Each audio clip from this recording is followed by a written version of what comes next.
Today's episode is brought to you by Lawn Culture Australia, an innovative new lawn rewards club launching on June the 1st. You can win things like cylinder mowers, rotary mowers, lawn care prize packs. I'll tell you more about that later in the podcast. All right, welcome to today's episode of the Australian Lawn and Garden Podcast. I have Joe, Mr. Garden Yak, or Yaks Mowing on Instagram. There's a little bit of Instagram bipolarness there because you've got two sides of you. Yeah, no, I walk both sides of gardening, so I try to go the lawn and the garden, but it's a bit of a... I think I've known of your existence. Yeah. Because just driving around seeing trailers and you work in the same area as us. Yeah. And I thought there's a guy named, that calls himself Yak.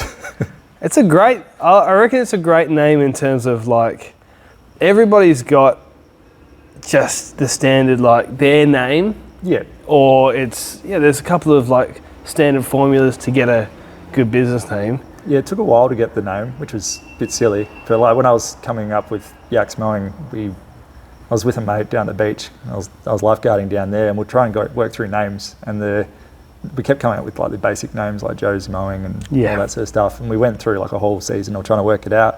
And then I remembered that my parents called me Yakkerbox as a kid, and then they shortened it to Yak, because basically as you get older, it's But it was basically I didn't shut up as a kid, so I've always been called Yak by like all the surf club guys and stuff. So it just made sense to chuck it on the name. Do you know what I thought it was from? What's that? Because I've seen you in a kayak. Yeah, no, it could have been from that, but that would also be clever. But nah, it was just I didn't shut up. So. Well, welcome to the club. People, you're in for 6 hours here. But I think it's a great, we're going to talk about other things other than your business name, but I think it's a great name because it's so unique, and also you are a kind of light-hearted, fun, a little bit silly, like comedic kind of character. Yeah. And I love your Instagram stories. Actually, Carrie was with me the other night before or after the event, around the event, and you're having a chuckle at something you were doing that was silly. But no, it's a good follow on the interwebs, people, if you want to jump on either one. Yeah. Garden Yak or Yaks Mowing. Yeah. No, so try to keep it fun. Like, I think you can just keep posting lawn photos and people kind of get bored of that. So if you chuck random conversations on there every so often, it keeps people following you. Has it ever backfired on you where you've told a joke and a client got offended? No, it's pretty good now. Like most of my clients know how silly I am. Like I talk to them like I do on Instagram. So it doesn't really backfire. And the good thing with stories is it's deleted the next day.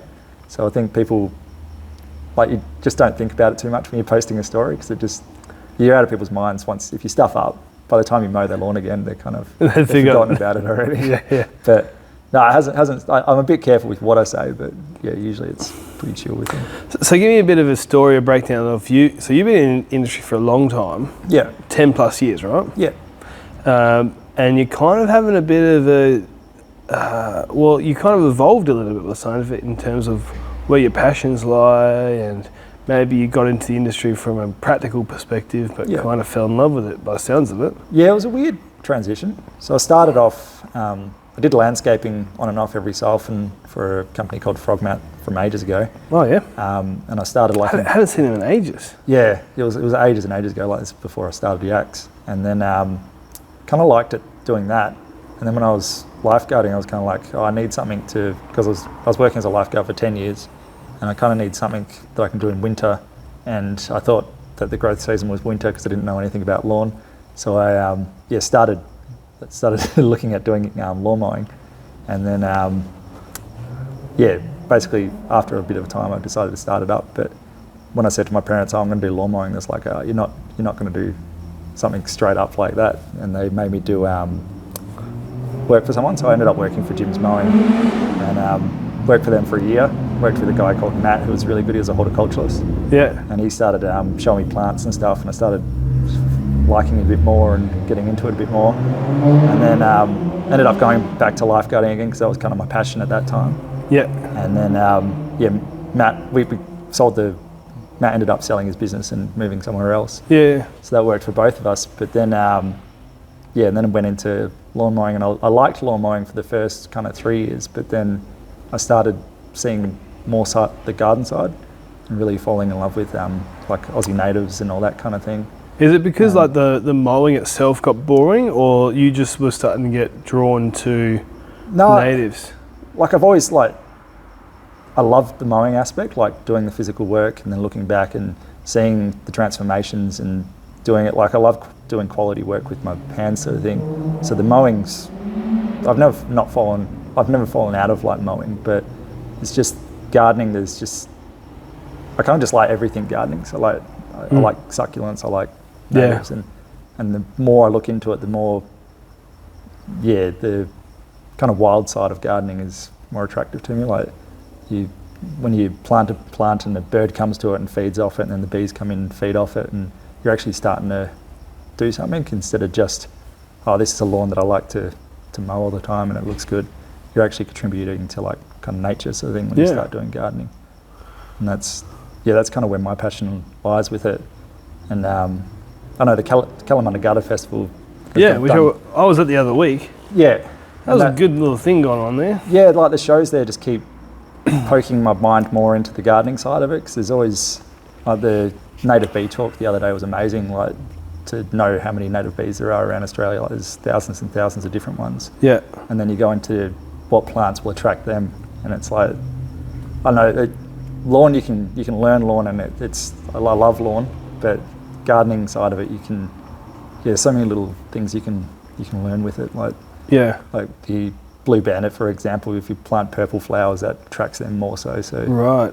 And then there's other ones, like if you leave a little section with like a bit more sand, it comes in and lands and digs in and does, like, there's all these little like just, yeah. But I think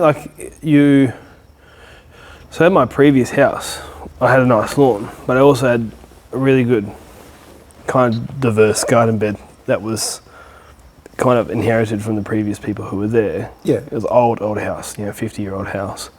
And there was all these old roses, and there was some random cactus, and there was, just a bunch of different plants. And we put in lots of different random things, because you know what it's like when you're a gardener. It's like, you just kind of go to the shop and you see something, you're like, I want to buy that and see how it goes. You know, like I want to just try it out.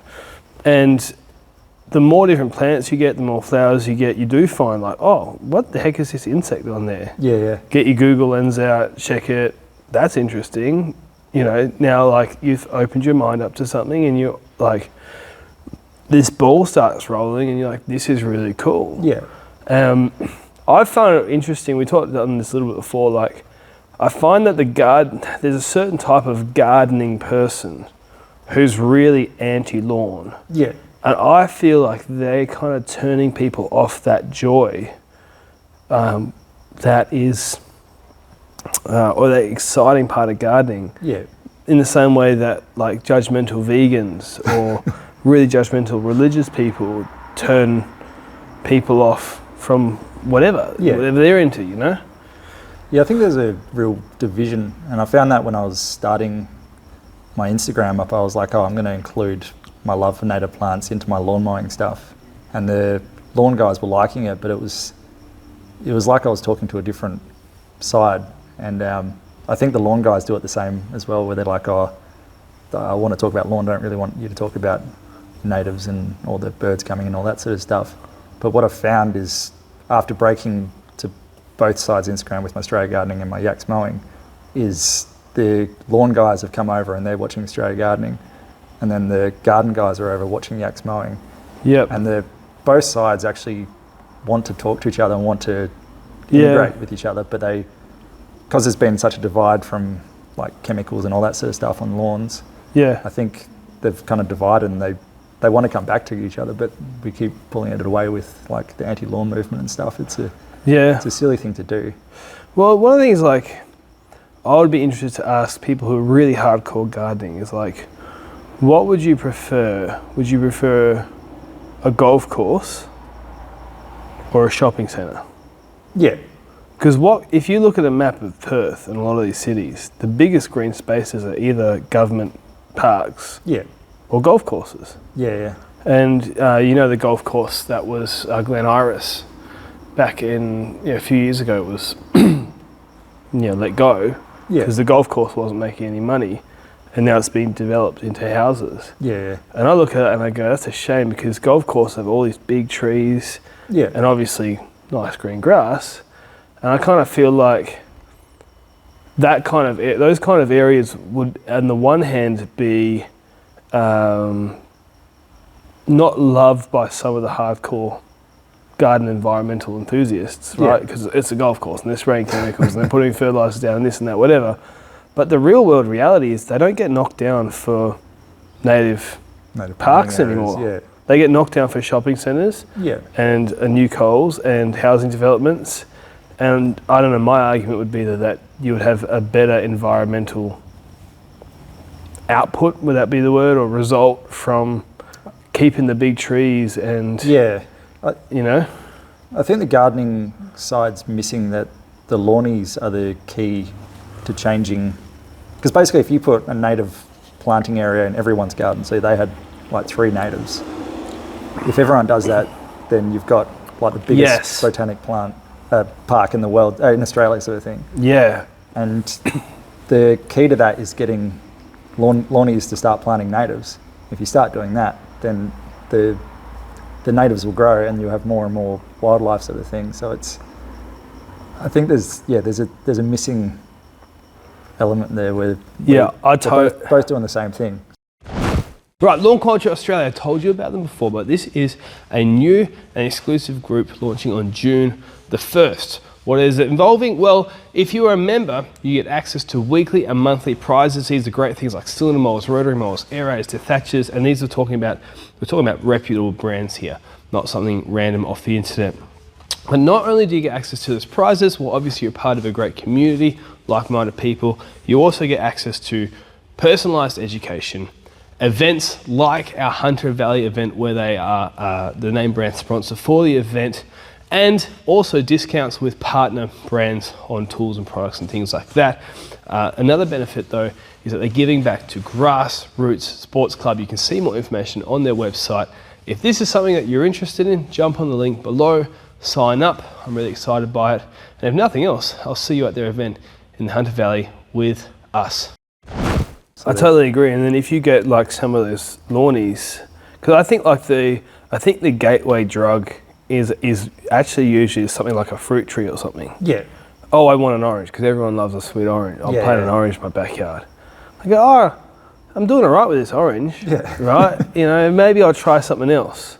Or maybe they get a hedge, and maybe it's like a Morea hedge or something like that, and it's got some nice flowers on it. And, there's these little gateway things into it. And then people go, gardening's actually not that hard. Yeah. Like there's some plants you buy and you're being dumb. Yeah. I think what happens is a lot of people that buy like a petunia because it was cheap and they throw it in the ground in the middle of December and then it dies and they go, oh, I'm not a very good gardener. Oh, I think killing plants is good. I'm just going to cut that. Can you imagine that's the whole podcast? Well, we got Yak here. I think killing plants is good. End. Massive business model. But no, I think it's actually good to kill some plants because that's where you learn. So the more plants you kill, you learn what plants are going to work in the garden. And every week I kill a plant in my garden, because I basically want, when I started doing natives, I was like, I want Kings Park, but I want it in my backyard. So I planted basically along my whole backyard fence is native plants, and they're way too close to each other and they're going to grow over each other. And if you show any person that's a gardener, they scream. But where was I going? Well, you're experimenting. Yeah, you're experimenting all the time. So it's like half of those died and I've planted new ones and they've lived. And now those plants are going to live because they're meant for that section. So if you're not killing things, you're not going to have a successful garden. Yeah. So if you're just, you can do it the good way where you're like, oh, yeah, I'm going to look it up and I'm going to research the sunlight and where the shade's coming over and all that sort of stuff. But I think it's more fun just to kill a plant and just work it out that way. Because sometimes the plants that you think will die live, and I agree. Sort of thing. Yeah, so and then sometimes you find that like if you get something that's on special, you might have bought something that you didn't necessarily think you would like. Yeah. Then all of a sudden, I was at the wholesale nursery and it was $4. Yeah. Oh, I'm just going to throw it in. And you throw it in, it does really well, and you're like, no, these are... I think like the best plant I've got in my garden, I don't know if you've seen it, the orange grevillea.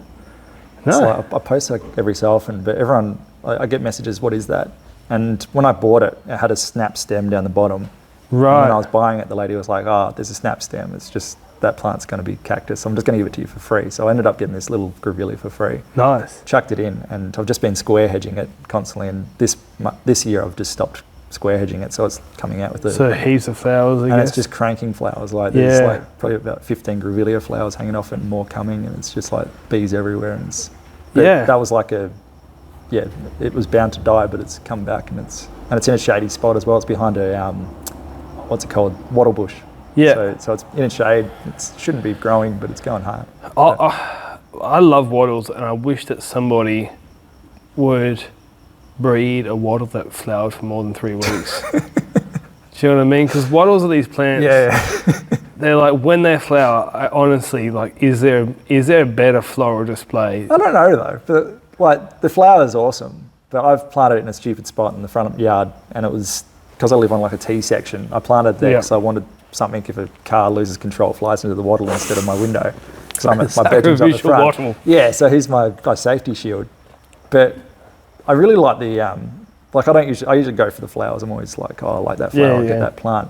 But the wattle, the actual middle of it, the wood on it looks bloody awesome. Ah. But yeah, so interesting. I don't know, there's something about it every time I'm out there. Well, obviously there's heaps of different types. But you know, when you drive out through, say down to Albany or something like that, down Southwest Highway or Albany Highway, sorry, there's these tiny little prickly wattles that they flower a little bit. When they're in flower and you're driving down, it's beautiful, but it's weeks. And I reckon those sorts of plants that are so hardy, if someone could breed them to flower, for longer, that'd be way more popular. I mean, they do it with every other plant. Like I'm sure someone's tried. It would make sense to do it because it is kind of like an emblem and everything. But. Yeah. No, it's why our sporting colours are yellow and green. Yeah. It's people like our flag is blue, white, and red. Not to get political, but the flag, I don't like our flag. Yeah. Bit weird, isn't it? Yeah, I'd prefer a green flag, to be honest, but I do like the Australian flag. It's not too bad. I mean, I'm sentimental about it because I'm Australian. Yeah. But I'm also like, it's so close to the New Zealand flag. I'm pretty chill when it comes to flags and stuff. Like, if they wanted to change it, I wouldn't be like, I feel way more passionate about the green and gold. Yeah. It's like, that's our sporting team, you know what I mean? Yeah, I don't know, I feel like that's really Australia's colours, and it is. Yeah, well, if your sporting team walked out in blue and red, you wouldn't really be like, and white, that's you'd Australia. be like, what's America and Russia and France and, England? It's like every other country. Who's got green and yellow? Like us, Brazil, South Africa, I don't know, probably a couple of African natures. It's way more unique, Everyone's got bloody red and blue, And then you got New Zealand who are basically the same flag, and they're black and white, and they'd probably feel the same way. Feel way more sentimental about black and white. Yeah. That's the Kiwi colours, and then it's like, look at our flags. So, anyways, moving on from that. But yeah, so I think like some of the back to I do think there's a lot of lawnies who actually like the garden side of it. They really do. Maybe it's a lack of time, it's a lack of it's like the mechanic never fixes their own car. Motivation. You've been working everybody else's garden all week. I'm pretty bad with that, with my lawn side of it. Like the gardening side, I'm pretty good because that's kind of my meditation, and it calms me down at the end of the week. If you're not getting messages out there, you're just doing weeding or whatever needs done. But I think the lawn side of it, every like Friday, I'm not going to mow my own lawn sort of thing. So that goes out of control every so often. But I think the lawnies all want to do gardening, and it's not a big jump like to start getting into it. No, it's not that much. And when you see, I don't know, I love watching Gardening Australia and all that sort of stuff, and that's kind of what gets me more and more into it. There's once you start researching it, the amount of knowledge out there that people would like, oh, here you go, It's like, yeah, it's addictive. There's some really interesting people as well. Yeah. Really interesting people who know really weird niche stuff. Yeah. And you think like, oh, I wouldn't be interested in that. All of a sudden, actually, no, this is pretty cool, you know? And it makes, I don't know, when I discovered because I've always been gardening-ish, like I love like my big holidays to go down to Walpole and look at the native flowers and all the stuff down there. Yeah. Like I've always been around gardens, but I've never been like doing gardening as a kid and that sort of stuff. Mm-hmm. But yeah, I'm lost train of thought just then. But You've never been too far into gardening. yeah, so We were talking about how there's a lot of cool people out there doing some interesting stuff. yeah, so the gardening side of it, like, I'm absolutely lost. It feels a hole there that's not being filled by the lawn side. Yeah, it pulls you in more. So I lost, like, when I was doing lawns, I was really liking lawns and it was good. But when I started doing gardening, it brought a huge amount of passion into what I was doing.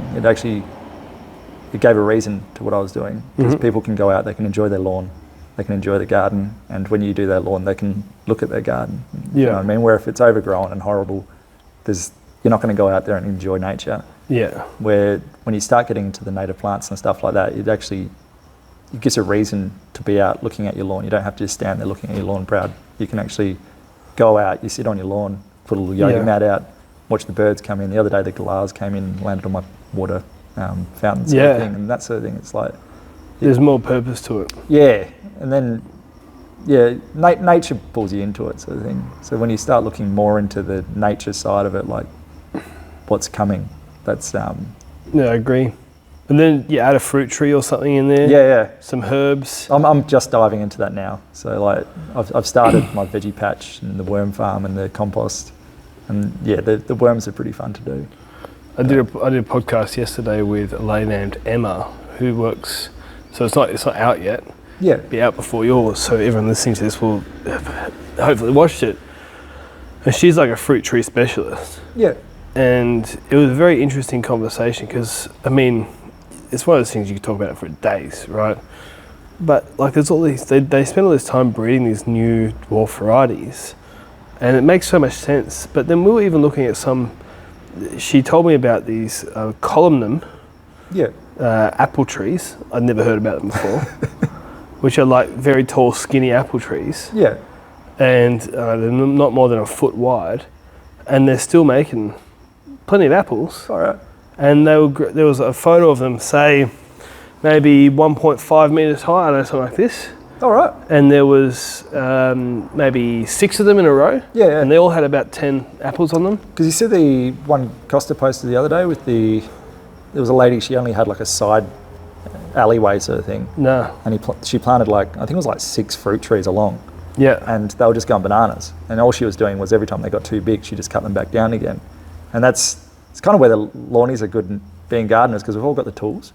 So like when I'm like, oh, I need to prune my fruit tree, you've literally got a pole saw on your hand and off you go. So, Yeah. So that makes it an easy transition. But this section was just like cranking, I think it was apples, I think there was a banana tree, and there was like a bunch of things. There was like oranges, all sorts. Yeah. But it was just this tiny little section. It just proves that you don't need like a huge backyard to have fruit trees. It was just like... Yeah, exactly. But so you think about someone who's like loves lawn, they just go, oh, I just want a small little dwarf whatever. Yeah. Lemon or apple or whatever, and then chuck a nice little whatever in there. Yeah. And you start seeing some fruit, you get some flowers from something else. And then over a long period of time, all of a sudden you do have that sort of garden where the lawn is a complement to... Yeah, you start what's there. Transitioning a bit to the lawn just being a nice looking pathway to where you're going. Did you see that reel that Tim posted from the top the other day, and I went on his podcast? Yeah. He posted a clip about how he wanted, when he first got a house, or years ago, he wanted just grass to the fence. Yeah. He literally said in that clip, he's like, I don't know why I wanted to live in a prison. And, he's changed now. Like, he is really interested, and took him to, have you been to Pikey's Plants? Yes, yeah, I have actually. Yeah, we took him to Pikey's Plants, which is all indoor stuff, Yeah, but cool leaves. Oh, beautiful and really interesting, fascinating, weird. Before I went there, I didn't like leaf plants. Like I was like people they'd do stuff on TV, and I'd just be like, it's a leaf. Like I'm not looking at. I don't care if it's got a zigzag on it or whatever. But then I went there, and you see it in person, and like I bought a little purple one, and it's just like I've got leaf plants suddenly in the kind of the indoor sections of my garden. Yeah, but look, there's so many different. But again, you go to a place like that where someone's doing it really cool. Yeah. Like we talked about with Gardening Australia, you see someone doing something cool, you go, oh, that does sound interesting. And the next minute you're like, yeah, actually, there's a lot of cool stuff going on here. It's all pretty easy as well. That's what I found. Like, it's if you go technical into it, it's pretty hard, like the science of it and all that sort of stuff. But when you just kind of feather into different sections, so like I've got indoor plants, I've got succulents, natives, fruit trees. I'm just starting the veggie patch dive in, but as you do it in sections, if you don't do it all at once, you can just slowly learn each section. Yeah. But yeah, the veggie patch I haven't dug too far into yet, but that's the next mission. But then eventually as well, like people, you end up going, I want more land. Yeah. I want 75 fruit trees. I want to completely live off the land, and yeah. You start going on that. I think that is the issue in like this day and age as well, is like you get like a little house, like kind of like how they're building them now, where you have a tiny little garden. And then if you do dive into this and you're like, oh, I've got a nice lawn, and then someone goes, you put one native in, and then they go, yeah, I'll do that, and put one native in, and they're like, I'll get a fruit tree, and they do what we're saying. You quickly run out of section of where you want to do, and then you have to move to somewhere bigger and bigger and bigger. Yeah. But my house is pretty nice for that, because it's like the outside it's just enough. So there's natives on the outside. The plan is to get like the middle section to be veggie patch, and one section to be a fruit thing, and then the natives bring in all the bees and stuff for the veggie patch. Yeah. But yeah, I've got the native section done, got the worm and the compost section cranking, and then I'm doing the veggie patch now once the compost is ready. But how much compost are you making? It was pretty cool. The city of Rockingham did like a compost giveaway. Oh, really? And, yeah, they do like compost bins every so often, which is nice. Like local councils sometimes do that sort of stuff. But I put my name down for it, and I didn't get it the first time. And then the second time, me and Juanita both put our names down. We both got a compost bin, so we've got two big ones cranking at the moment. But yeah, they take a while I didn't realise how long they take. But. Yeah. Well, that's the thing. I think a lot of people get turned off because of that. Yeah, but they need some kind of instant gratification sometimes. Yeah. So what I like about the veggie patch side of it is it does take time. So like natives and all that stuff, you chuck in and that's it. They're in, and you just wait for them to grow, and they go pretty quickly because they're native. Yeah. But the veggie patch side of it, you actually need to work into it, and it's working your hands and thinking about what you're going to plant, and there's a lot of planning kind of involved with it. Yeah, you can't put the wrong thing in the wrong time. Yeah, and then you got to test your soil and make sure that it doesn't contain anything weird, so you don't get bloody drugged out and all that sort of stuff. I mean, that might be fun though. It depends what you're getting drugged out with. You know what I mean? Come on, best lettuce I've ever had in my life. Don't remember the week, but it was great. Yeah. At the end of the week, I'm finally awake. I've got a new pet dog. Someone's random boats in my yard. I have no idea how this happened, but I tell you what, I'm doing lettuce again next year. And you know what? Living around these areas like we do, you wouldn't look out of place sometimes. No, you look pretty right, I reckon, especially in Waikiki. Go out at past 8 o'clock at night time, and it's you're pretty in place. Yeah. I reckon this area is pretty underrated, I think, in Perth. Yeah. Like I mean, because it's, so for those who don't know, we're right next to the coast. And it's 45 minutes south of the city. Yeah, it's not that big a drive, apart from the freeway's stupid, but yeah. Oh, it depends on the time of day as well, you know, and if you're going with or against traffic. Yeah. But it's because it's so far, it's a longer distance away, the housing's not so expensive. Yeah. Although everything's getting worse and worse. Yeah, it's all pretty crazy. But I think it's the same quality of beaches as the really expensive beaches, and they're right there. I think it's better, to be honest. Like, because I've worked all the way down the beach in the coastline, and it's like, I know the closer to Perth you get, the more busy it gets, the more the beaches kind of like, I don't know, Rockingham does a really good way of like looking after the coastline. So like the beach sections actually look like just beaches, there's no one on them.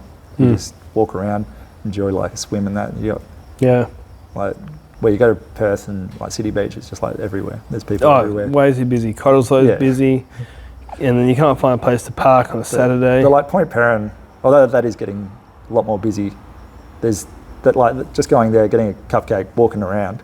It's just like it's beautiful. It's amazing. Have you seen many sharks? I used to see sharks because I used to do drones to finally, that was one of my jobs.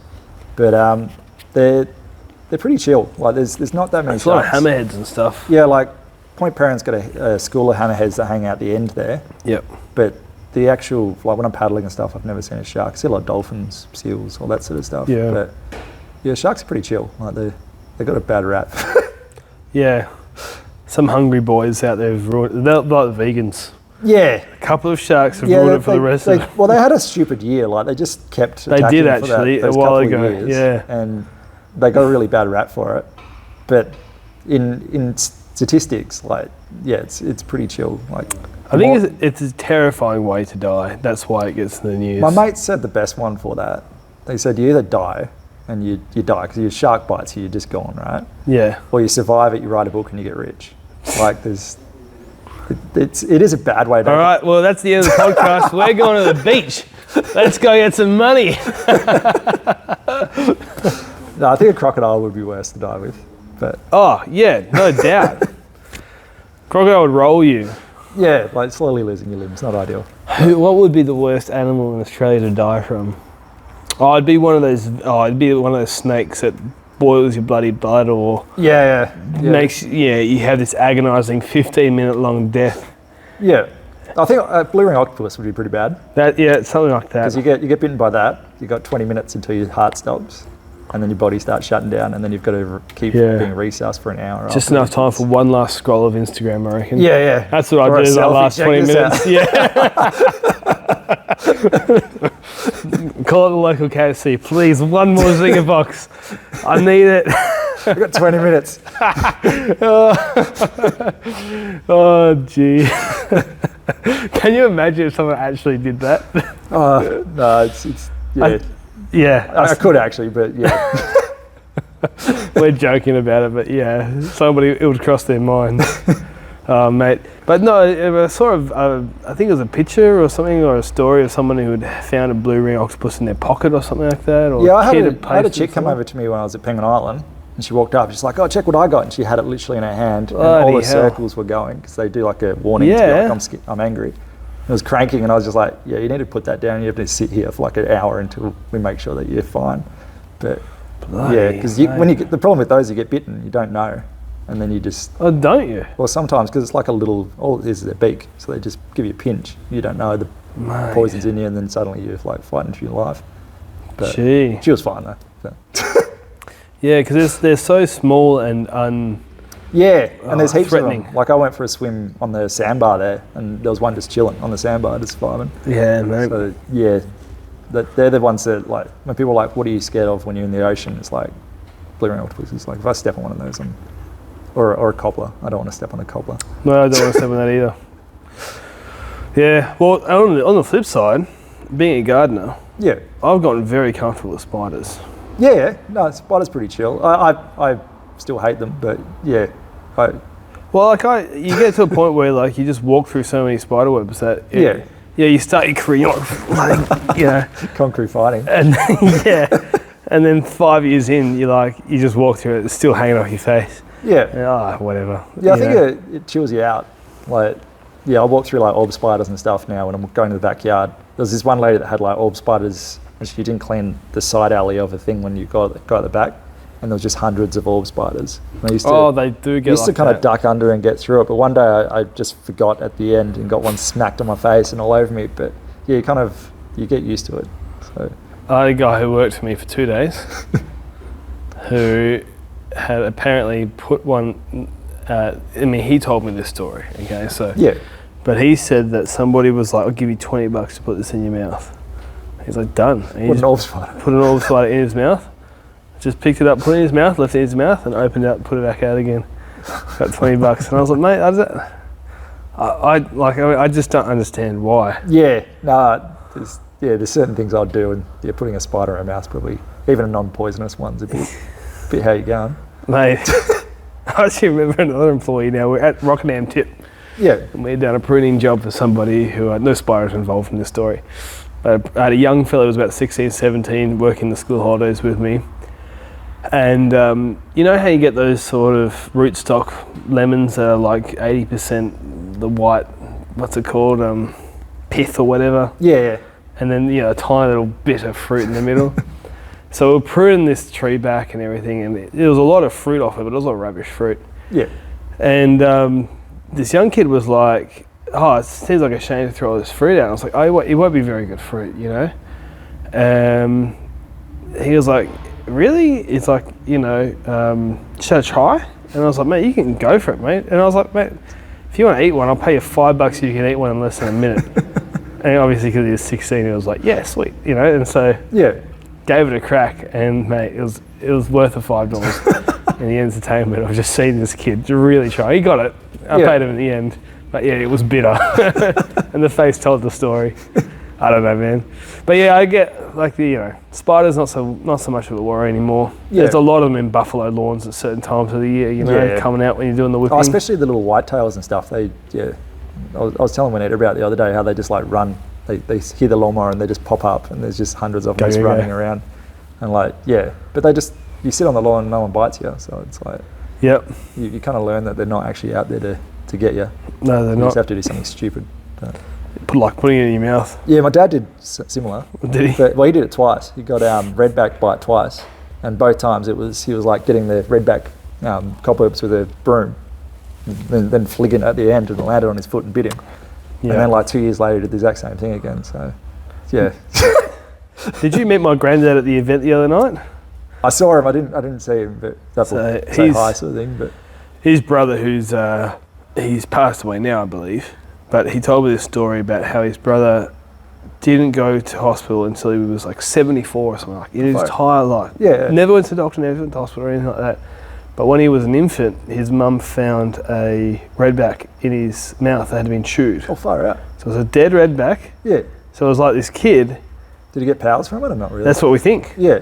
Maybe if you're an infant and you don't do this, people. Disclaimer down the bottom. Yeah, legal disclaimer. This is called humour, all right?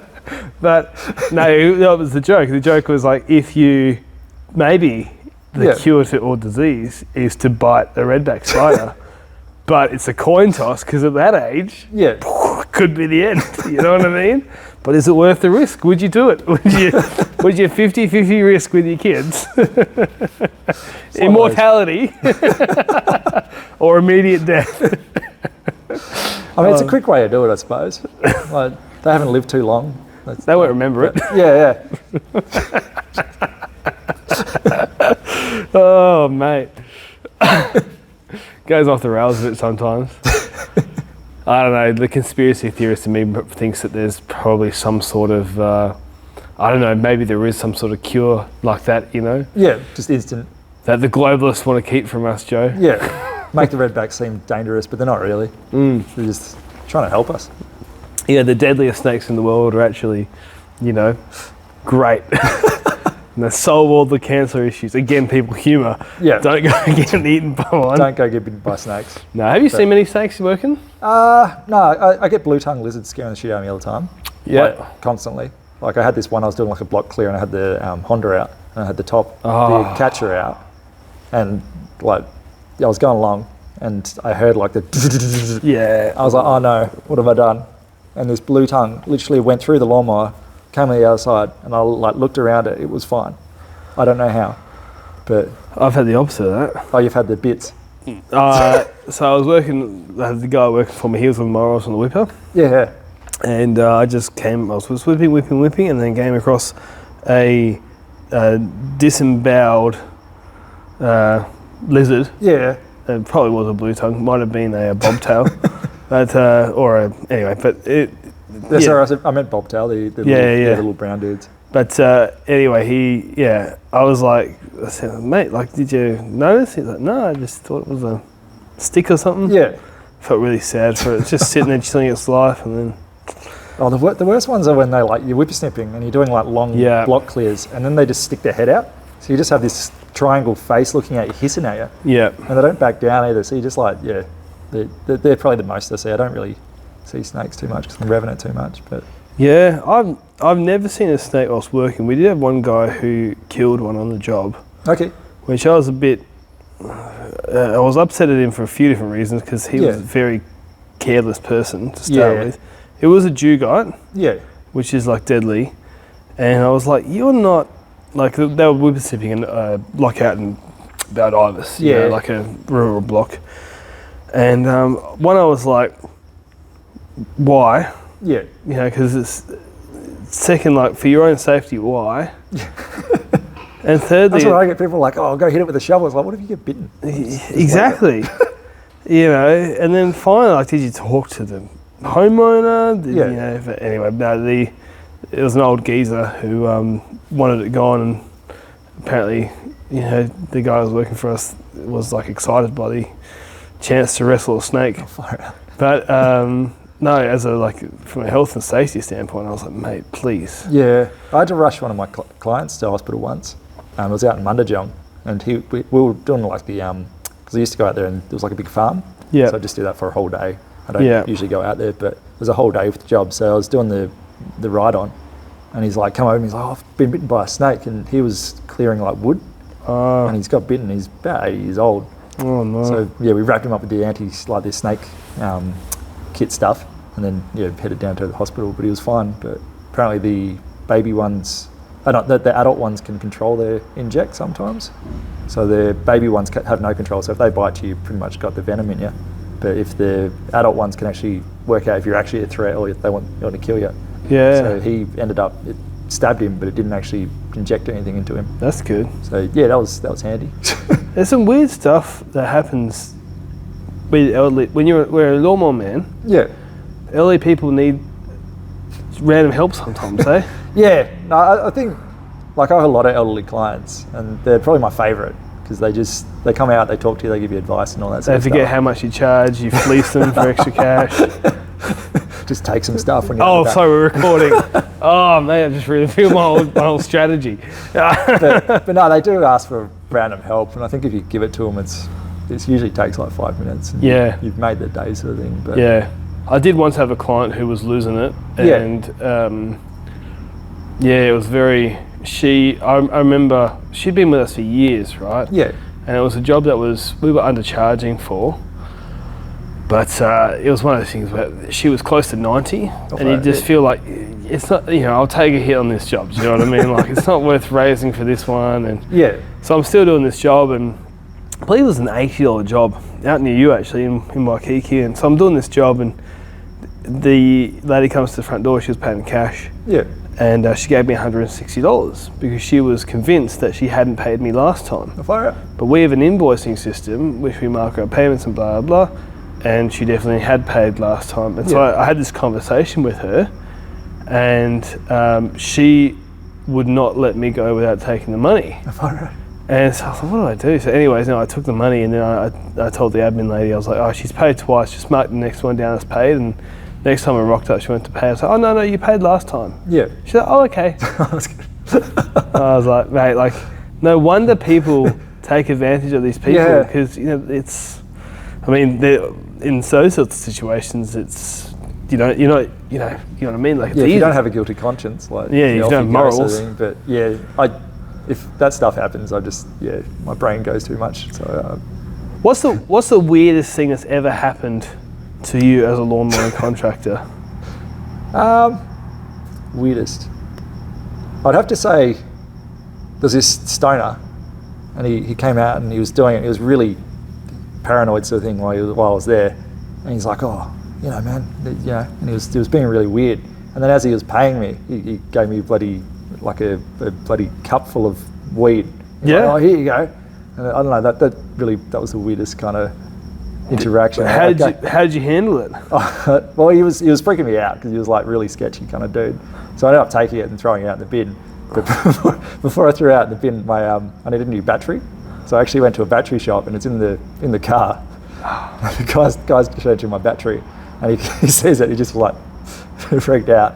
And but yeah, that was kind of the weirdest. But yeah, I ended up just throwing the bin, I think. 'Cause I'm not, I had a client out in Kwinana who was growing some in their backyard. yeah. And I took a photo of it and put it on Facebook. And I said, do you reckon I should pull out this weed as like a gardening? Yeah. And one of my friends commented, silver stoned gardening. And I was like, that's good. That's really clever. But I don't really get, like, I haven't had too many weird interactions. The weirdest one was a lady the other day, because most of my clients I've been doing for a long time, so I know most of them. Yeah. And there was this one lady, and I did a lawn, and when I did it, I said to her, look, the backyard's getting killed by the pepper tree. And it was just like, it was literally like lines of lawn. There wasn't actual full. Yeah. I said, I can mow it, but it's pretty dead. And she was fine the first time. The first time she was like, oh, you did really good. Great job. And then the second time I did it, I got a call from my husband. She's like, oh, you killed my lawn. It's dead. It's bloody dead. Went fully nuts. And then I was like, look, I'll come back and I'll re-mow it or whatever. And I went back and because I ended up just whippersnipping it. I thought maybe that's what she meant, like she wanted to actually mow it. So I went back and mowed it. And when I went back, she came out and she just like lost it at me. Just, you need to leave, you shouldn't be here. And I was like, you told me to come back. And she went absolutely troppo. Gee. And then, she's like, you're intimidating me, all that sort of stuff. And I was like, so that was probably like the scariest interaction I've had with a client. But gee whiz. most of Rockingham's been pretty mellow. But yeah. It's usually more what you see around town. Like, yeah, I mean, I had some weird ones, but yeah, that's strange. Like maybe there's something else going on, you know? Yeah, no, I ended up just not charging her. I just blocked all a number and everything, and I was just like, I'm just going to leave that one because there's obviously something more to it. Yeah. But because it was like it was a complete different person to when I first went there, and it was I'm usually really good at like interacting with people and working out middle ground sort of thing, but yeah, that one was just kind of. We had a contract with a retirement village. Yeah. We had someone. I remember when someone went off at our employees. So basically, the contract, we had given them options, and one of the options was hand weeding, and one of the options was spraying, right? Yeah. And obviously, the spraying's cheaper, and the council of owners picked the spraying as part of the contract, right? And anyway, there was this one house that absolutely hated the idea of their house being sprayed. Okay, yeah. Now these are like really, really tight units. Like they've got 10 square meters of garden out the front. Yeah. So it was a bit weird. I understand people having different opinions and stuff like that, but I don't think it was actually in the end all that genuine because of the way they dealt with it. Yeah. I'll tell you the story. So what they did is they put these marks down. They were like, you're not allowed to spray inside this. You need to pull out the weeds. Okay. And we said, we're actually not, like, that's not in our contract. Yeah. We're happy to pull out the weeds, but you're all going to have to pay us in a private manner to do that. And, ultimately, if we do that for you, everybody else is going to want to do it. We're not getting paid. Like, we don't mind respecting that you don't want things to be sprayed and blah, blah, blah. So I had this conversation with this guy as a business owner, and it was all respectful and stuff. And then afterwards, every time our guys came around, he would just absolutely go off at them. Yeah. And I wasn't on site a lot of the time. And one day he was very threatening. And anyway, I went and had another chat with him. He was really trying to be very threatening and everything. Yeah.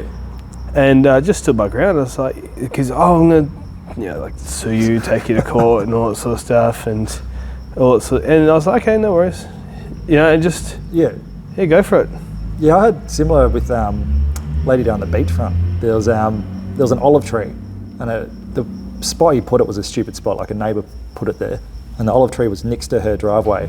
So when it grew over, all the little the olives would fall down, land on the driveway, and make olive juice sort of thing when she drives through it. So we would hedge it back, so it was like half tree, half hedge. And when it was fruiting, he would just come out and lose his shit, like go absolutely nuts at me. So I ended up not doing that contract anymore because I was just like, I can't really deal with that anymore because it's like, you don't want to get yelled at each time you go to work sort of thing. No. But he was the same, like if it's fruiting, he would come out and be like, start standing up on you, like, what are you doing? You also realise like I'm a grown man with a hedge trimmer in my hand. And like, you're like 80 years old, so like, chill out. I had this guy, you reminded me of this story. I had this guy at the tip once, and I was in my own little world, right? And This is at Armadale Tip, and this guy's driven in on the right hand side frontwards. Yeah. Into the tip. Oh, that's weird. So I've swung around and I've backed in right on the other side. Yeah. And then they've gone and they've tried to back in a few times and they've got it in. And what I realised is that there was a lady who was driving I think she was learning how to reverse the track. Okay, yeah. So, no worry. But anyway, I've realised I've left my metal rake at the last job. Yeah. And so nothing worse. I'm looking around because I've got to empty out my trailer, right? Yeah. And I've been there. Yeah, I'm looking around like, where is this thing? And I'm completely in my own world. Yeah. And I heard this guy was talking real loudly, as she was backing in and stuff like that.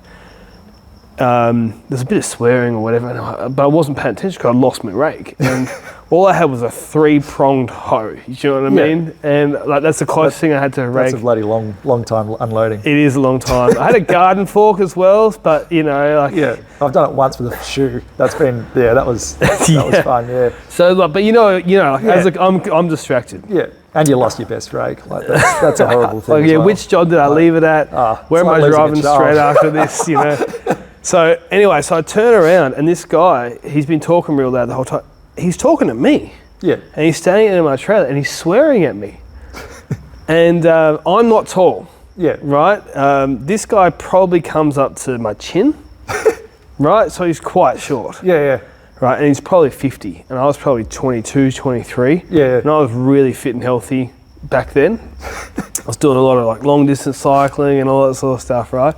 Just boxing. I have a 3-pronged hoe in my hand. Yeah. And this guy is being really aggressive. And I was like, I didn't know why he was angry. Anyway, he was angry because he thought that I had gotten in their way, reversing. Yeah. I was apparently supposed to know that he was trying to teach them how to reverse and that they needed the entirety of the tip to reverse. That's what you gotta learn. And by me swinging him quickly behind them and then backing in, I was being rude and disrespectful. And I basically just tried to diffuse the situation because I wasn't even upset or anything. I was just like confused. Yeah. So anyway, I just walking around. I was like, "Hey man, I'm just doing my thing. Didn't mean to offend you, you know." And then he kept going. So I've walked past him to try and ignore him, to try and empty out this trailer because I'm going to be there for 3 hours now with this bloody 3-pronged hoe. So I just keep going. And he just keeps going, and but the should just let him swing a bit and get him to empty this trailer with his anger. You know what? Now I'm thinking about it, I should have manipulated him and give him the hand rake and just go. He would have started swinging. But I was like, but now I'm standing up on the trailer. Yeah. His head's like at T-ball height. You know what I mean? Like you could really swing. Yeah. I don't know what this guy's doing because he's just not. Anyways, so then I started blessing him in a sense as he was insulting me, because I was like, no worries, man, look, I'm just going to keep doing this. I didn't mean to upset you. I've got to get this done. And then he started like being insulting me. I was like, man, I hope you have a great day. Hope you're doing well. Like, have a great time this afternoon. Yeah. And then he started bragging to me. This is the funniest thing. He started bragging to me about how he makes more money than I do because he's a truck driver. Yeah. Right. And he was like, I can't remember how much, but it's like, I make $2,000 a day. And because I've just been like, everything he said, I was just turning it back positive to him. So, mate, I hope you make 3,000. And he goes, can't because of legislation. Then he walked off. And I was like, you got into his head. But I was like, I don't know, man. I just have no idea where that even came from, what legislation he was talking about. Yeah. But at some point, he was like, I'm going to have a better day than you. I'm going to go back and drink some beers. We used to play a game with that at the beach because people would come up and you'd get angry people every so often. And the game was to get them to come up to you, you'd be nice to them, but you'd throw in stuff in there that just destroys them a little bit, so they'd walk off and then they'd go, you'd just see their head go. And it was a sick game. It was Give me fun an example. What should I be saying next time someone's angry at the tip? So you're positive with them, like you're doing the right thing. Yep. But then in there you'd be like, maybe if you're reversing games that good as a truck driver, you should be able to teach your wife a little bit better. But you'd put it in a way that they don't hear that. So I'd be like, I don't know how it's got to be in the moment sort of thing. So when you're in the moment, you could actually come out with it a bit better. But yeah, it's you're putting insults in, but it's Ah, in between the niceness. And then when they walk away, they're like, oh, it hits them. and it hits them, and they're like, oh. And usually it's something like a lesson, so they actually get a lesson at the end of it, and they're like, oh, and they can't turn around because they've already walked off. But Yeah. yeah, It reminds me, I had a kid at school who was in my class who would walk up to people like that. I remember one of his classics was like, oh, you're beautiful for an ostrich. And it'd just be like, what? But, oh, you look great today for an ostrich. And like if you're saying it to a girl or something, she's like, oh, and then like, what? Something like that. Yeah. Mate, lawman contractors, there's so many weird things that happen. Oh, I also had a time, we've lifted up twice naked elderly men who have fallen over actually. True story. I've got what for it. Yeah, but it's not naked. But yeah. No, once was one of the guys that was working for me. I was there with him, but he was the one. I was in a different section. He got asked, but yeah. One of the elderly guys got slipped off the toilet. Oh shit! And had to get up, and then one time there was an elderly guy. This is a very long-term client that we had maybe 6-7 years. He really needed to go to a home, and slipped in the shower and didn't hurt himself or anything, but the wife couldn't get him up, and because they're heavy. And I rocked up to the house, and immediately, like I hadn't even started mowing, immediately she came out and apparently she'd been trying to get him up for 45 minutes or something like that. And the issue is they never call for help as well. Like there's like you could call an ambulance or something to come help. They're always a bit reluctant, so it's like it's really good to help like that sort of stuff. Yes, it was good timing. Like, and you don't look or anything like that. Like, obviously not like you're not interested, but it was trying to be respectful. But he was pretty close to the bed, so just grabbed him, lifted him up, and then on the bed and see you later. Try and keep some sort of privacy. And I was so thankful, and I was like, I kind of don't want you to talk about it. You know what I mean? Yeah. Like, I don't, for everyone's dignity, let's just like. I think once you get to that age, you don't care though. Like it. But I had an old lady. She was. I pulled up at my house, and I was going in to get lunch, and there's this old lady. She was going along the road on a little gopher. Oh yeah. And as she was going along, she just like hit the curb a tiny bit, and it was kind of like comedy sketch sort of, because the whole thing just like went up like on its like. Kind of Too Fast and Furious style, went along for a while, and then smacked on the ground, and she fell out. And I'm like I'm a good person, so I went up and I helped. But as soon as I got back in the car, I was losing it because it was just like it was the most funniest thing I've ever seen. But she was fine. I made sure she was fine first, mate. But, did she injure herself properly? No, I got all her stuff back on. I think what happened was she had a shopping on one of the sides, so as it hit, the weight of it just pulled her off. But I made sure she was okay. But you do see some funny stuff around the place. Another thing that's been funny for me. Do you offer people rides when it's raining cats and dogs? I haven't, but because this is something I used to do like semi-regularly. Yeah. Because I used to go out on days when it was like when the weather forecast is like, the morning might be good, but the afternoon is where it's bad. You try and smash everything out, and then I usually don't listen to the weather forecast because same. Like, you don't know what's going on. It's going to be like it's going for 40 mil, and then you get out there and it's like the nicest day, and then the day that's nice, it's bloody. Yeah, it was supposed to rain 4 mil at the night when we had the event, and anyway, it's probably scared a few people off, but nothing ever happened. But anyway, I've had a few times, had both sides of it where I remember I was just down the road near the train station actually, and I had a couple of jobs in the area, and finishing off this job, and it starts raining cats and dogs. I'm like, I can get it done, so I smash it out. And I'm a bit wet, but jump in. I'm like, okay, that's my day. Have you got the rule that if you start a job, you have to finish it? So if it's kind of, I've got the same one. Like, I never want to go back.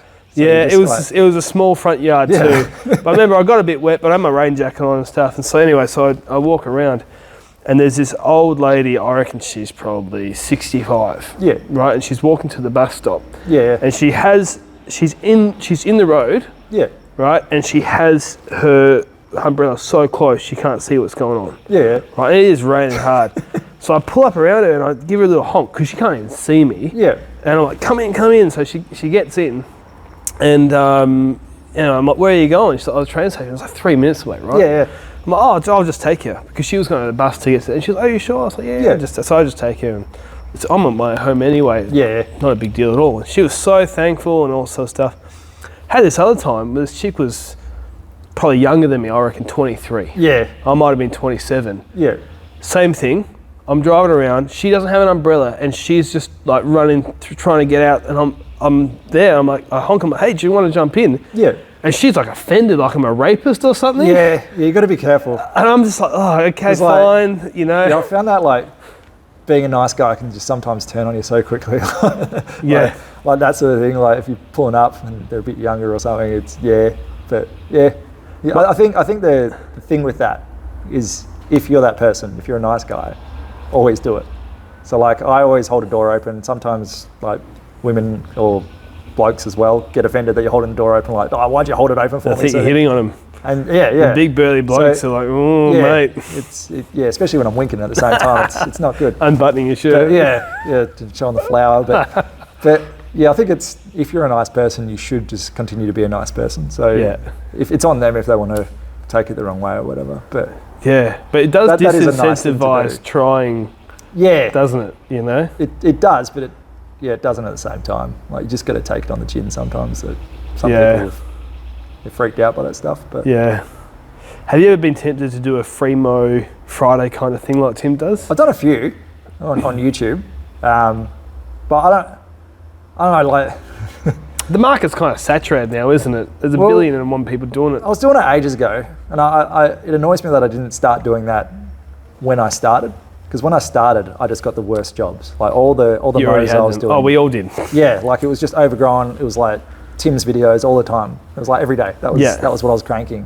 And at the time, I was like, I didn't think about filming. It wasn't something that I thought people would want to watch. And then TikTok came along, and I was like, oh, that looks stupid. I went on there for a second. People were dancing, and I was just like, that's just not me. And I left. And then when later on I went back to TikTok, and that was when the lawn mowing guys started cranking stuff, and I started doing it. But I've tried it a couple of times, but I don't know. I enjoy doing the free stuff for people, but I don't really. It's not. I'm not passionate about it.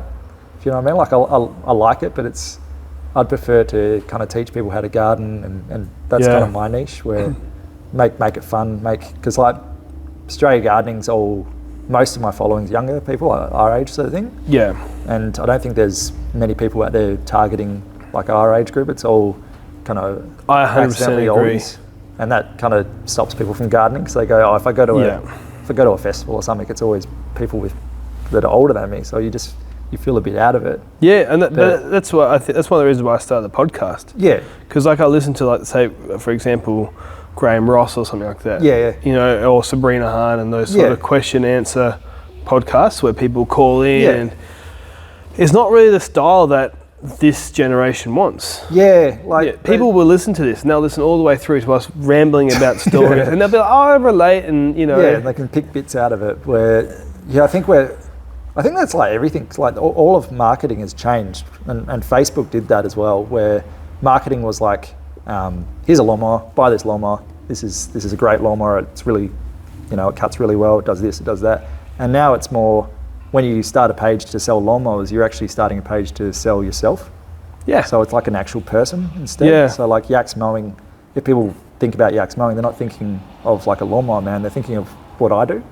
So I agree. You know what I mean? Like, yeah, I think what you're doing is smart. Like, we actually talk about this in the course with the marketing side of things, where like social media is not, like, I don't think social media is where, for a lawn mowing business, is where you like sell in terms of the actual job. It's kind of like, how do you describe it more clearly?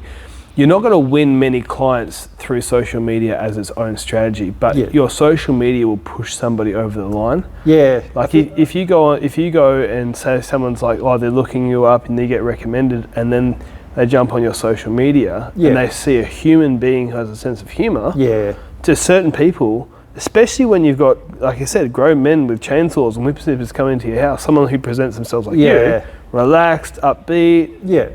Well, I think half of winning jobs when you get there, if you get there and you're quoting and you're like, oh, and you're real strict and this is what I'm going to do, this is what, and if you go there and you just have a conversation about their dog or bloody whatever, Yeah.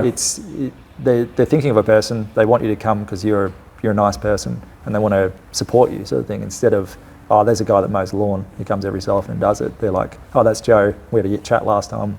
And Yeah. I think social media is like, I don't know if you heard the Coke, how they sell Coke. Which type of Coke? Just Coca-Cola, not the white stuff. I know the other stuff. Yeah, How they sell. I know how they sell that, but that's not what we're on about. But the Coke formula is they want it to be seen 3 times. So they have it on the bottles, they have it on the trucks, and they have it in everywhere that sells Coke has it on the walls and stuff. And I think social media is the same. Like it's not about going, oh, here's Yaks Mowing. It's like just slowly, if you're on their feed 3 times in a week, when they're thinking about lawn mowing, they're going to do it. Yeah. But then again, if you're doing like a video and you're like, oh, this is how I topsoil a lawn, blah blah, do a bit of funniness, they're actually going to go, I actually wouldn't mind topsoiling. So it's more, it's kind of like selling as a friend, because you're just like, this is stuff I do. Do you want it? But you're not going, oh, you need to buy this. Yeah. It's a heap. I like social media for that, because it's more a friendship thing. It's not a. Yeah, it is. And it's like, oh, this is Yak. Yeah. Who is a nice guy. He also happens to mow my lawn. Yeah. Not like, this is my lawnmower guy. Well, it makes End of story.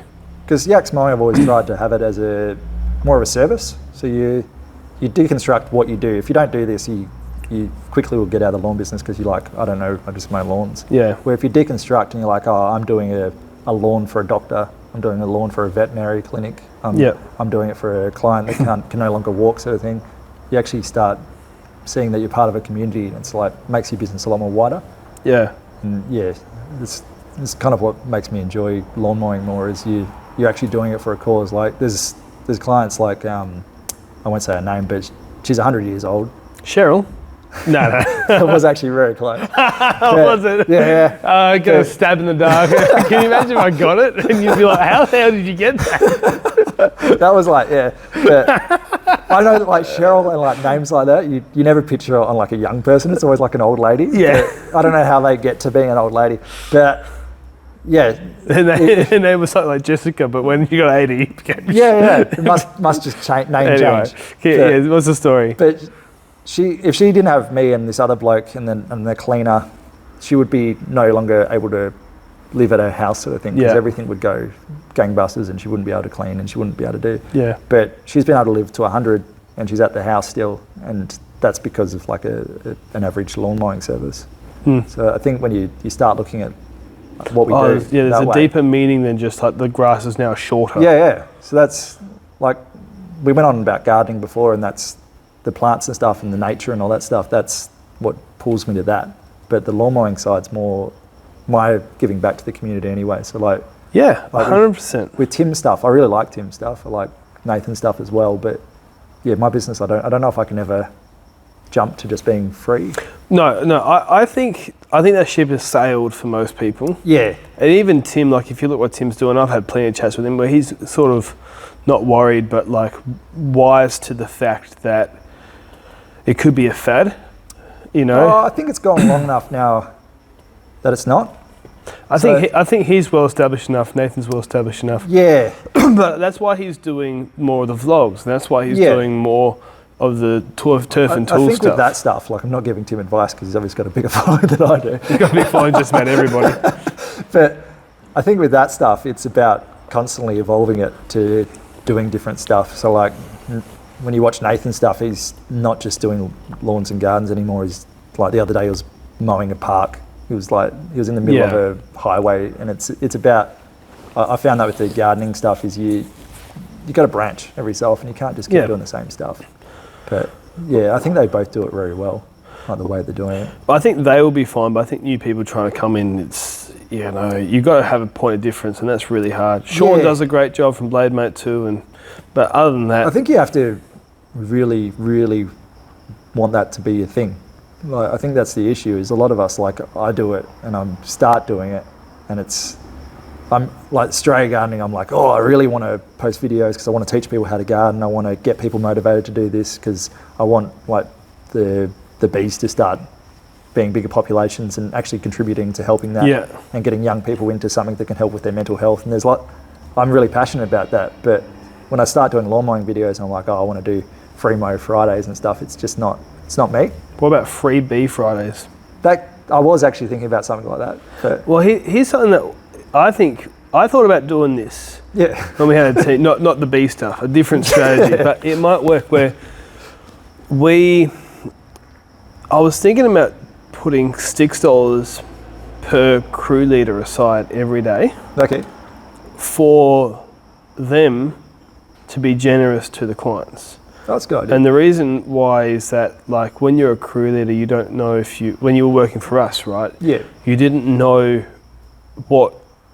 like, on the one hand, the boss wants you to hit all your target times. Yeah. Because at the end of the day, the business needs to make money to survive. You need to get all the jobs done. On the other hand, the boss is like, hey, if you need to go above and beyond, no worries. Yeah. But then they're like, what do I do? Yeah. If I go above and beyond every job, we don't make any money. Yeah. But sometimes you need, so I was thinking, like, if we had like a $6 budget every day, because $6 is nothing. Yeah. It's $30 a week. It can achieve a fair bit. But let's say you're on target most of the time. Yeah. And after a week and a half, there's $45 in the account. Yeah. And then what they would have a think about it, and they would go, well, I would usually charge, say, $40 to do this job. We have $45 of generosity. Yeah. I'm just going to do this job. And maybe if after like a month no one's ever done anything, that's $120 to work on something. Maybe someone who's fallen on their luck, an old lady, whatever. So I was thinking about doing this, and then we had to downsize before we actually implemented it. But I wonder if that's more of a strategy for people where it's a small amount each day, and you can like just have a new account where you just automatic transfer it in. And you realise it's like, that's a way to be generous that doesn't have that huge commitment of, I'm going to have to spend half a day finding and doing a free mow Friday, get viral. The issue because I noticed Tim was like, oh, we couldn't find anywhere straight away. You know, Rockingham's got 2 services that just do it for free anyway. Right. So that's, because that was half the issue. But I first was like, oh, this sounds like a cool idea. I was watching the American guys do it as well. I was like, this is like, because I want to give back sort of things. Everyone pays me sort of thing, so it's nice to give back to people. But when I went around, I was like, everything looks good. And I found some every so often, but I think it's called People That Care. Yeah, They're one of them. People who care, Yeah, so they got all the old people's houses and they do it for free, or I think it's cheap, or it's not much. Yeah, I thought it was heavily anyway, but I don't know. But then there's another one as well. I can't remember the other one's name. Is it Chorus? But they're volunteers. They were advertising the other day on Facebook. Which is good. And then the other thing, like when you look at Nathan's stuff, he's doing a lot of like, their council area seems to be overgrown a lot, and ours isn't. Like, well, we don't get rain. Yeah, like ours is all dead. So I think it was until about 3 weeks ago. Even in May, bloody. I think if you're going down that path of doing that style stuff, you have to find what's working for you, sort of thing. Well, I have a feeling that like you could start something cool. Maybe it won't be as viral, but still would be something worth following, where you could go around, if you've got that passion for putting natives in people's yards and stuff.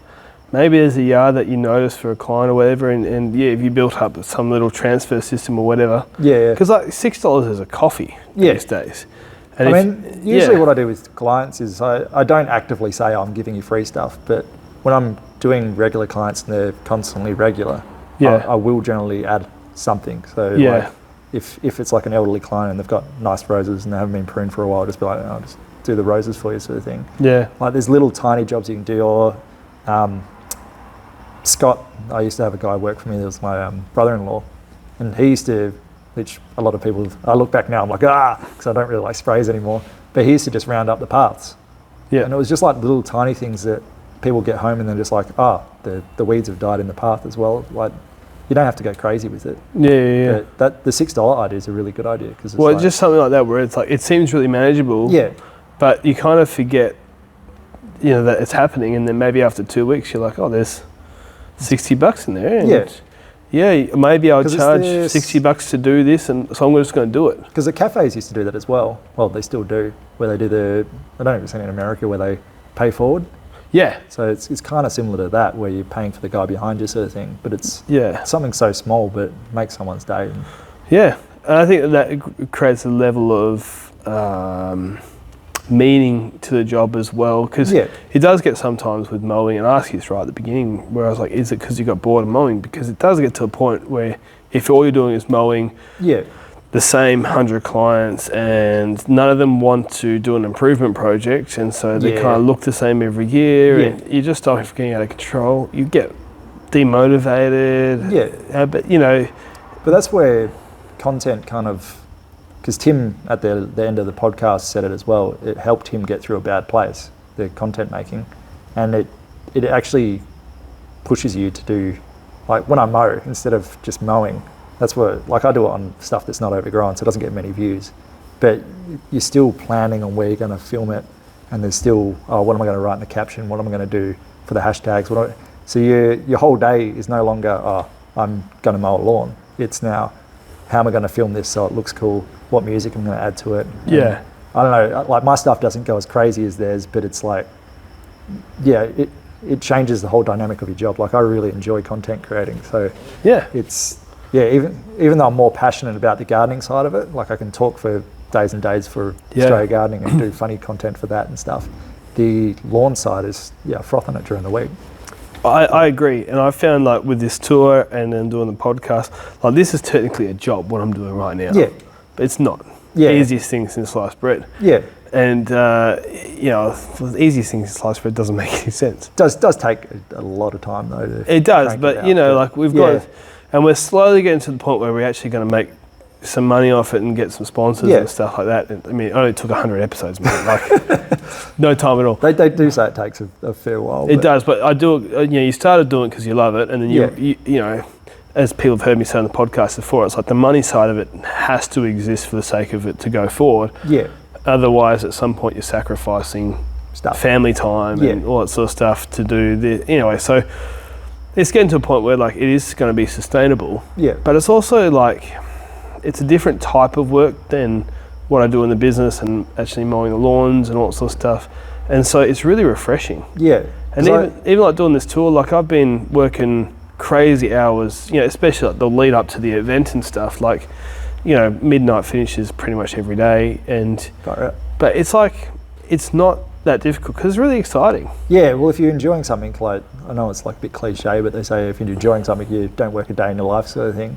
I think if you're doing this and you're enjoying this aspect of it, it's like you're not actually, if you're not feeling like you're working, it's not you working.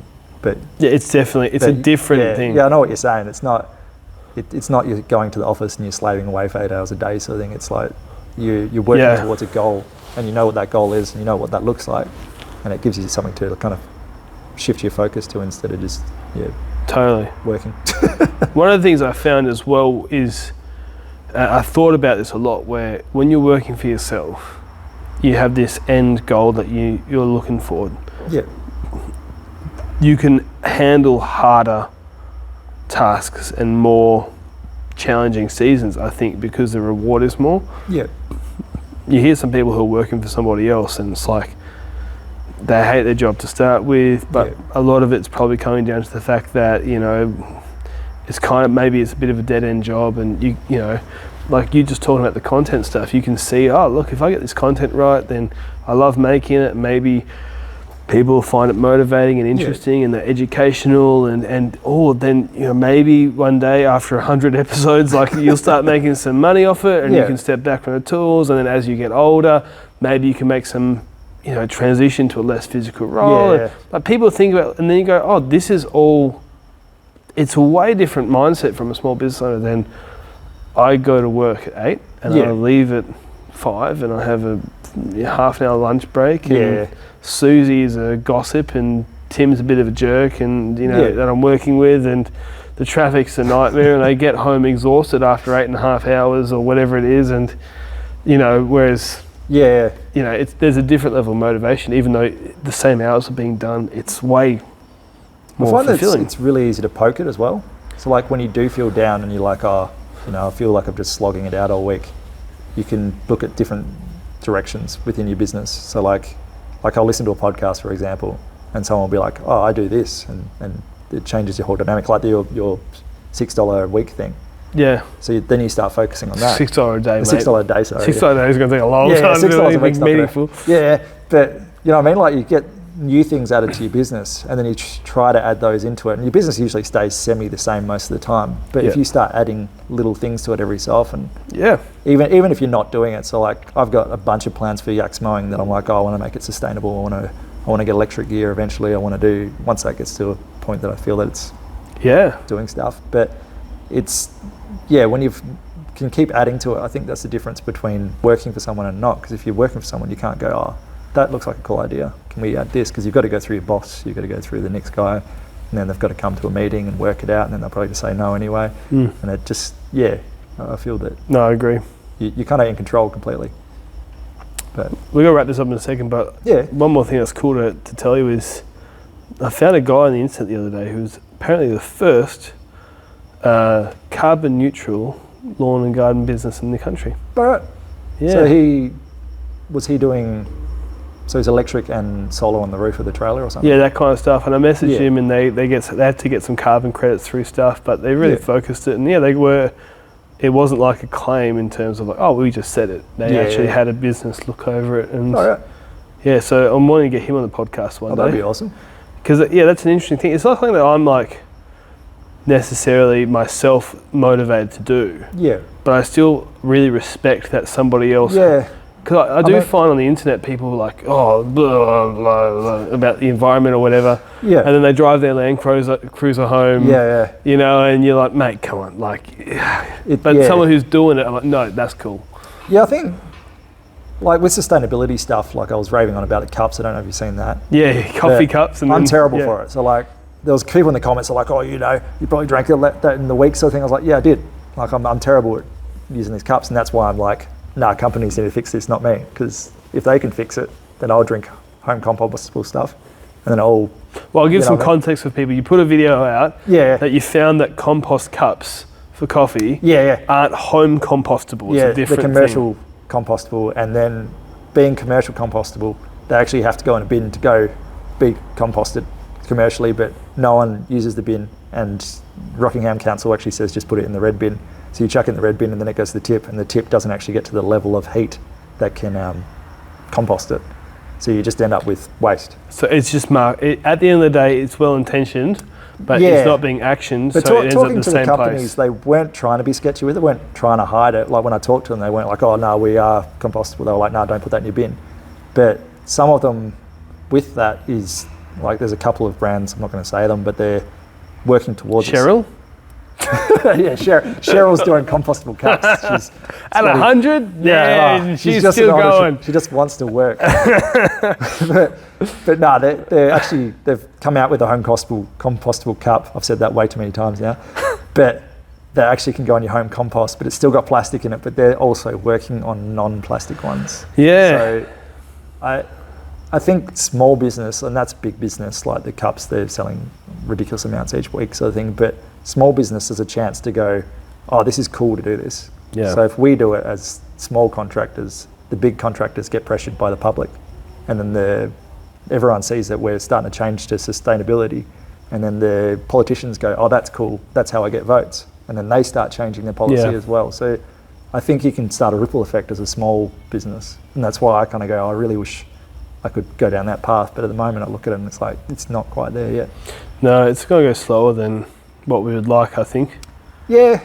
But even with like when you look at like electric cars and things like that, like a few, like the news has come out recently, I can't remember what brand, but I think it was Mercedes completely dropped an electric car line recently because there's challenges with it and maybe it's not as profitable and all that sort of stuff. But then certain other brands are coming out with different types of...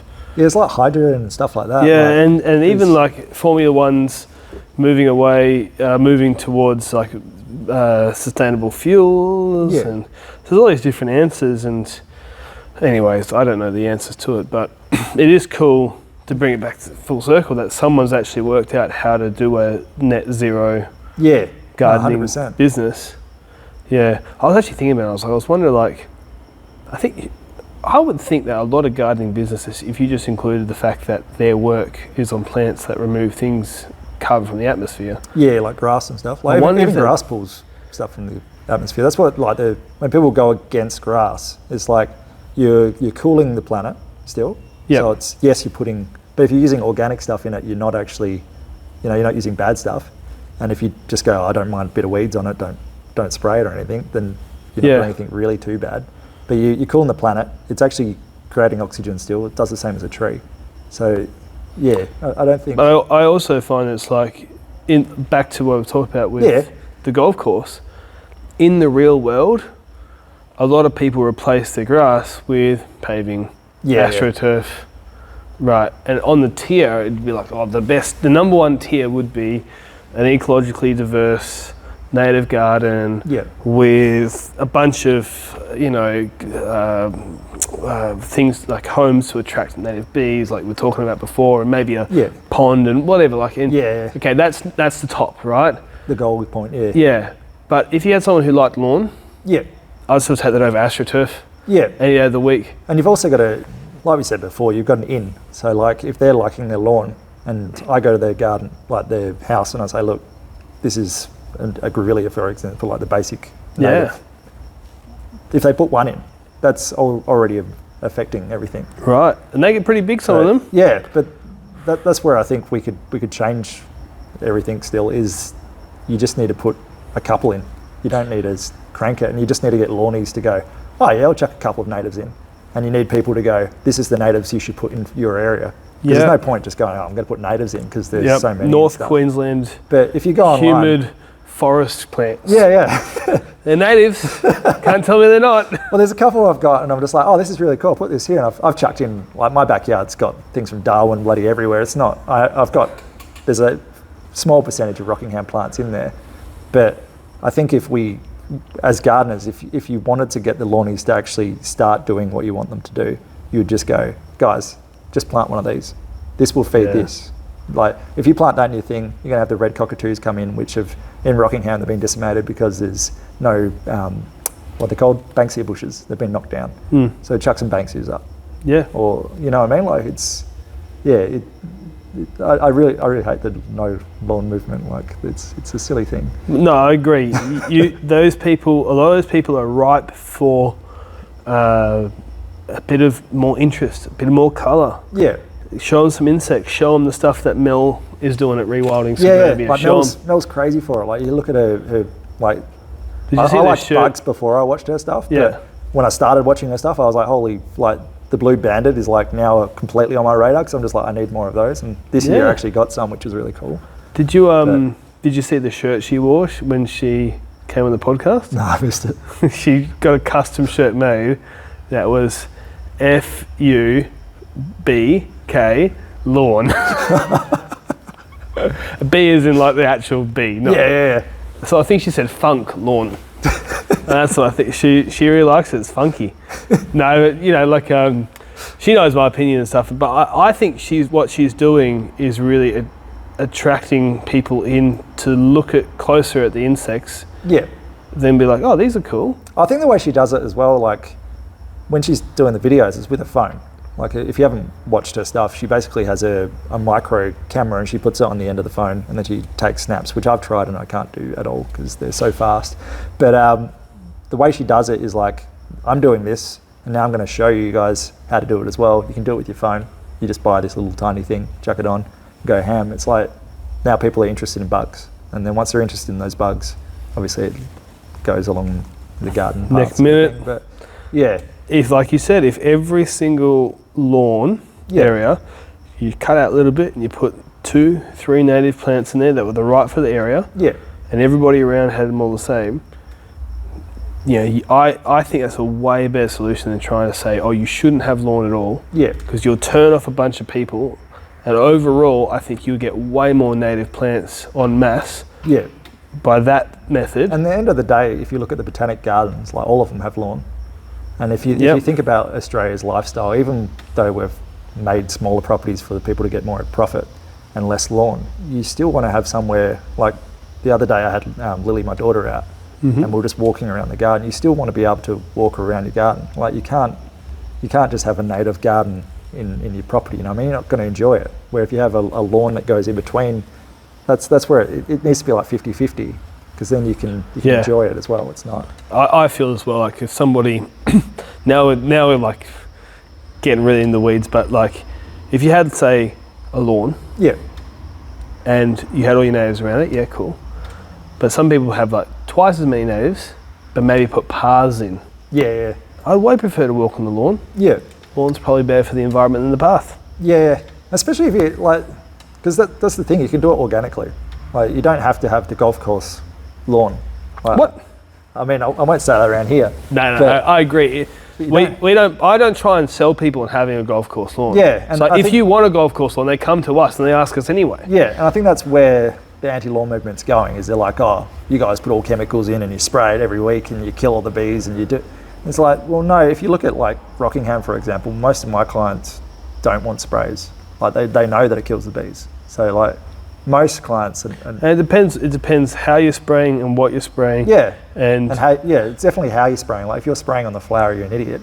But if you're going around and you're doing your spray and you're making sure it's just the leaf section, and it's not when the bees are out and all that sort of thing, you can actually spray pretty safely. But yeah, there's also like preventative stuff, and even like a lot of stuff that happens.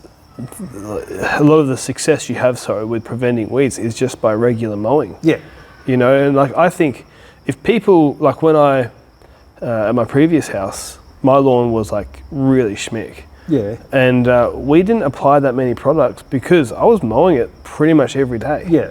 And that's partly because like I was really unhealthy, as in like unwell, sick. Yeah. And I was working at home and I wanted to get out and mow my lawn. Yeah. Because it was something that I could do at my own pace. It's a good change, isn't it? Like changing the direction we're talking, but it's a good change for like mental health. Like, and I think that's what a lot of people miss with the lawns as well, is blokes when they're getting home, particularly blokes, like chicks want it as well, but when you get home and you get out on the lawn, no one's talking to you. You're just in your zone, you're going along, doing the mow. You take your favourite podcast on. You can think about work and get all the bad stuff out of your head, and you can cruise. And I think people forget, sunlight, fresh air. Like all of it's positive, apart from obviously the fuel and stuff coming out of it. But it's, I think people miss that aspect of it, where it's actually like a bloke. And then the guy gets his mates, and his mates come over and they go, oh, you've got a green lawn.